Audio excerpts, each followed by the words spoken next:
മൂന്നാമത്തെ ഒരു പ്രൊഡക്റ്റ് നമ്മുടെ ഹൃദയത്തിന്റെ ആരോഗ്യം നിലനിർത്താൻ വേണ്ടിയിട്ടുള്ളതാണ്. ഹൃദയത്തിന്റെ ആരോഗ്യം നിലനിർത്താൻ വേണ്ടിയിട്ടുള്ള ഈ പ്രൊഡക്റ്റിന്റെ പേര് അഡ്വാൻസ്ഡ് ഹെൽത്തി ഹാർട്ട് എന്നാണ്. അത് LDL-ഉം HDL-നെയും LDL-നെ കുറക്കാനും HDL-നെ ഇംപ്രൂവ് ചെയ്യാനും ട്രൈഗ്ലിസറിനെ ഇല്ലാതാക്കാനും സഹായിക്കും. ഈ ഇരിക്കുന്ന എല്ലാവർക്കും അത്യാവശ്യമുള്ള ഒരു സാധനം. ഹാർട്ട് അറ്റാക്കിനെ വരെ തടയും. ഹാർട്ട് റിലേറ്റഡ് ഉള്ള എന്ത് അസുഖത്തിനും നമുക്ക് ഈ പ്രൊഡക്റ്റ് കൊടുക്കാം. ഹൃദയത്തിന്റെ ആരോഗ്യം സംരക്ഷിക്കാൻ അത് എന്താണെങ്കിലും കൊടുക്കാം. ഓക്കെ, ഇതിൽ കാണിച്ചിരിക്കുന്ന പോലെ തന്നെയാണ്. ഇത് ചിത്ത കൊളസ്ട്രോളിനെ കുറക്കാനും HDL-നെ കൺട്രോൾ ചെയ്യാനും ട്രൈഗ്ലിസറിനെ ഒഴിവാക്കാനും കൊറോണറി ആർട്ടറി ഡിസീസ് തടയാനും അതേപോലെ തന്നെ ലിപ്പിഡ് പ്രൊഫൈല് മാനേജ് ചെയ്യാനും overall managing blood pressure BP ആളുകൾക്ക് ഏറ്റവും നല്ലതാണ്. അപ്പൊ ഈ കേരളത്തിൽ നമുക്ക് ഏറ്റവും വലിയ ഒരു സന്തോഷ വാർത്ത അല്ലെങ്കിൽ ദുഃഖ വാർത്ത രണ്ടും കൂടി എന്താന്ന് വെച്ചാല് ബാലൻസ്. ഭക്ഷണത്തിന് മുന്നേ കേട്ടോ, അതൊന്ന് ഓർമ്മിച്ചാൽ മതി. ഇത് നിങ്ങൾ നിർബന്ധമായിട്ട് എന്ത് ചെയ്യണം, നോട്ട് ചെയ്ത് വെക്കണം. അതിന് പുറത്തുണ്ടാവും, ടാബ്ലറ്റിന്റെ ബോട്ടിലിന്റെ പുറത്ത് എഴുതിയിട്ടുണ്ട് കറക്റ്റ് ആയിട്ട്. അപ്പോൾ അതിനെ പറ്റൊന്നും ആലോചിച്ച് ടെൻഷൻ അടിക്കണ്ട. ഇതിൽ ഉപയോഗിച്ചിരിക്കുന്ന ഈ advance healthy heart cardiac function proper ആക്കാൻ വേണ്ടി, ബ്ലഡ് പ്രഷർ നോർമലൈസ് ചെയ്യാൻ വേണ്ടിയിട്ടും കൊളസ്ട്രോളിനെ ഇല്ലാതാക്കാനും ഹൃദയത്തിന്റെ ആരോഗ്യത്തിന് ഇത് ക്ലിയർ. ഇനി ഇതിൽ ഉപയോഗിച്ചിരിക്കുന്ന കണ്ടന്റുകൾ ഈ കാണുന്ന കണ്ടന്റുകളാണ്. അതിലുള്ളത് അർജുന, നമുക്കറിയാവുന്നതാണ്. അർജുന എന്ന് വെച്ചാൽ നീർമരുന്ന് എന്ന് പറയും. ഗൂഗിൾ എന്ന് പറഞ്ഞാല് നേരത്തെ ഞാൻ നിങ്ങൾക്ക് കാണിച്ചു തന്ന ആ ശാലമരത്തിന്റെ കണ്ടന്റ്. സിന്നമന്, ഫ്ലാക്സീഡ്, ഫെനുഗ്രീക്ക്, ഉലുവ, മുരിങ്ങ, ഗാർലിക്, സീവക്ത്രം, നമ്മുടെ മെറീൻ ജ്യൂസിലുള്ള വിറ്റമിൻ. അപ്പൊ ഇതിലുള്ള കണ്ടന്റുകളാണിത്. സീവക്ത്രോണിന്റെ കാര്യത്തിൽ പറയുകയാണെങ്കിൽ നേരത്തെ ഞാൻ പറഞ്ഞു, ഒരു ആന്റി ഓക്സിഡന്റ് ആണ്. അതേപോലെ തന്നെ പോഷകാഹാരങ്ങളുടെ ഒരു കലവറയാണ് സീവക്ത്രോൺ എന്ന് പറയുന്നത്. അപ്പൊ അതിൽ നിന്ന് എന്താണോ നമ്മുടെ ഹൃദയത്തിന്റെ ആരോഗ്യത്തിന് ആവശ്യമുള്ള അതിനെ വേർതിരിച്ചെടുക്കും. ഗ്രേപ്പ് സീഡ്, മുന്തിരിയുടെ കുരു, അതേപോലെ കുറുക്കുമിനി, ബ്ലാക്ക് പെപ്പർ, ഇത്രയും കാര്യങ്ങളാണ് ഇതിൽ ഉപയോഗിച്ചിരിക്കുന്നത്. ഇതില് ഏറ്റവും ബ്യൂട്ടിഫുൾ ആയിട്ടുള്ള കാര്യം എന്ന് വെച്ചാൽ ഈ സിന്നമന്റെ എക്സ്ട്രാക്റ്റും ബ്ലാക്ക് പെപ്പറിന്റെ എക്സ്ട്രാക്റ്റും ഇത് രണ്ടും കൂടി ഇതിലേക്ക് വരുന്ന സമയത്ത് ഈ ഒരു പ്രോഡക്റ്റ് ഒരു അലോപ്പതി മെഡിസിൻ എങ്ങനെയാണോ നമ്മുടെ ശരീരത്തിലേക്ക് വർക്ക് ചെയ്യുന്നത് അത്രയും വേഗതയിൽ ഇത് വർക്ക് ചെയ്യുന്നതാണ്. കാരണം അതാണ് ആ ആയുർവേദത്തിൽ ആ ഒരു പ്രൊഡക്റ്റിനെ പറ്റി. അത് തന്നെയാണ് നമ്മുടെ മോർ പവറിന്റെ പ്രീമിയത്തിൽ ഉപയോഗിച്ചിരിക്കുന്ന കണ്ടന്റും നിങ്ങൾ ശ്രദ്ധിച്ചിട്ടുണ്ടാവും.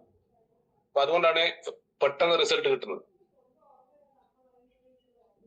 ഇത് 12 വയസ്സിന് മുകളിലുള്ള ആളുകൾക്ക് നമുക്ക് എന്ത് ചെയ്യാം, സജസ്റ്റ് ചെയ്യാം. അടുത്ത അഡ്വാൻസ് omega-3 ആണ്. ഇത് ഹാർട്ടിന്റെയും ബ്രെയിനിന്റെയും സ്കിന്നിന്റെയും മസിലിന്റെ ഒക്കെ ആരോഗ്യത്തിന് omega-3 വളരെ അത്യാവശ്യമാണെന്ന് നമുക്കറിയാം. തേയ്മാനത്തിന്റെ വേദനയുള്ള ആളുകൾക്കും ഹാർട്ട് അറ്റാക്ക് കഴിഞ്ഞ ആളുകൾക്കും ഒക്കെ omega-3 കഴിക്കുന്നത് നല്ലതാണ്. അപ്പൊ മസിലിനെ എന്ത് ചെയ്യും, റിക്കവറി സാധ്യമാക്കും. എല്ലിന്റെ ആരോഗ്യത്തിന് നല്ലതാണ്. ഹൃദയത്തിന്റെ ആരോഗ്യത്തിന് നല്ലതാണ്. ട്രൈഗ്ലിസറിനെ കുറക്കാൻ വേണ്ടി എന്ത് ചെയ്യും, സഹായിക്കും. സ്കിന്നിന്റെ ടെക്സ്ചർ മാറ്റാൻ, സ്കിന്നിൽ എന്താ പറയാ ഒരു പ്രായാധിക്യത്തിന്റെ അതിനെ ചെറുക്കാനൊക്കെ സഹായിക്കും. ബ്രെയിനിന്റെ ഫംഗ്ഷൻ പ്രോപ്പർ ആക്കാൻ വേണ്ടി സഹായിക്കും. പലരെയും നമുക്കറിയാം ഇപ്പൊ ഓർമ്മശക്തി കുറവ്, അല്ലെ, മറന്നു പോകുന്നുള്ള ഒരുപാട് പ്രശ്നങ്ങളുണ്ട്. അതിനൊക്കെ നിങ്ങൾക്ക് എന്ത് ചെയ്യാം, അഡ്വാൻസ് omega-3 കൊടുക്കാം. ഇത് ഭക്ഷണത്തിന് ശേഷം രാവിലെയും രാത്രിയും ഓരോ ടാബ്ലറ്റ്. അഡ്വാൻസ് omega-3 എന്ന് പറയുന്നത് നോർമൽ കേസിൽ omega-3 എന്ന് പറയുന്നത് നമ്മള് മീനെണ്ണ ഗുളിക എന്ന് പറയുന്നത് അതൊക്കെയാണ് വാങ്ങി കഴിക്കാൻ നിൽക്കുക. പൊതുവെ വെജിറ്റേറിയൻസിന് കിട്ടുന്ന പ്യൂർ ആയിട്ടുള്ള omega-3 മാർക്കറ്റിൽ അവൈലബിൾ അല്ല. ഇത് 100% വെജിറ്റേറിയൻ ആണ്. കടൽ ആൽഗകളിൽ നിന്നാണ് എന്ത് ചെയ്യുന്നത്, ഈ ഒരു പ്രോഡക്റ്റ് ഉത്പാദിപ്പിക്കുന്നത്.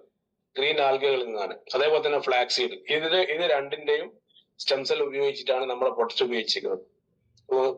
നിർമ്മിച്ചിരിക്കുന്നത്. അതുകൊണ്ട് തന്നെ, കാരണം മറ്റതിന് സ്മെല്ലുണ്ടാവും, ഇതിന് സ്മെല്ലുണ്ടാവില്ല. ഇത് നല്ല ടേസ്റ്റി ആയിരിക്കും. അപ്പൊ ഏറ്റവും കൂടുതൽ നിങ്ങൾക്ക് എന്ത് ചെയ്യാം, എല്ലാ പ്രൊഡക്റ്റിന്റെ കൂടെ ക്ലബ് ചെയ്ത് കൊടുക്കാൻ പറ്റുന്ന, വേദനക്കാണെങ്കിലും ഹാർട്ടിന്റെ ആണെങ്കിലും ഡയബറ്റിക്കിന്റെ ആണെങ്കിലും മറ്റേ ബ്യൂട്ടി വൈറ്റിന്റെ കൂടെ ഒക്കെ ക്ലബ് ചെയ്തിട്ട് കൊടുക്കാൻ പറ്റും. ഒരു 90 ദിവസമെങ്കിലും കറക്റ്റ് കഴിക്കുക. സ്പോർട്സ് പേഴ്സൺ എന്ത് ചെയ്യാൻ പറ്റും, omega-3 ബ്യൂട്ടി വൈറ്റിലും കൊടുത്തു കഴിഞ്ഞാൽ അവർക്ക് സ്റ്റാമിനൊക്കെ നല്ലതാണ്. അതേപോലെ തന്നെ ഈ നമ്മുടെ ഈ ഫോക്കസ് ഇഷ്യൂ ഉള്ള ആളുകൾ എന്ന് വെച്ചാല് ശ്രദ്ധ കിട്ടുന്നില്ല എന്ന് പറയുന്ന ആളുകളൊക്കെ കാണാം. അവർക്ക് എന്ത് ചെയ്യാം, ഒരു മെമ്മറി മാക്സും അതേപോലെ തന്നെ omega-3 ക്ലബ് ചെയ്ത് കൊടുക്കുക. അതേപോലെ തന്നെ കൊളസ്ട്രോൾ ഒക്കെ ഉള്ള ആളുകൾക്ക് അഡ്വാൻസ് ഹെൽത്തി ഹാർട്ടിന്റെ കൂടെ അഡ്വാൻസ് ഒമേഗയും കൂടി കൊടുക്കുക. എന്നുവെച്ചാൽ നാളെ വരാൻ പോകുന്ന അറ്റാക്കിന് വരെ പ്രതിരോധിക്കാൻ വേണ്ടി സാധിക്കുന്നതാണ്. LDL മാനേജ്മെന്റിനും ഇത് രണ്ടും കൊടുക്കുക. BP ഉണ്ടെങ്കിൽ എന്ത് ചെയ്യാന്ന് വെച്ചാല് അത് BP, അതുപോലെ തന്നെ ഉറക്കത്തിന്റെ പ്രശ്നങ്ങള്, സ്ട്രെസ്, ഇങ്ങനെയുള്ള ആളുകൾക്ക് എന്ത് ചെയ്യാന്ന് വെച്ചാൽ മെമ്മറി മാക്സിന്റെ കൂടെ omega-3 ക്ലബ് ചെയ്ത് കൊടുക്കുക. അപ്പൊ അടുത്തൊരു പ്രൊഡക്റ്റ് ആണ് മെമ്മറി മാക്സ്. മെമ്മറി മാക്സ് എന്ന് പറയുന്നത്. സ്ട്രെസ് കുറക്കാൻ വേണ്ടിയും ബ്രെയിനിന്റെ ഫങ്ഷൻ പ്രോപ്പർ ആക്കാൻ വേണ്ടിയിട്ടും നമ്മുടെ ഒരു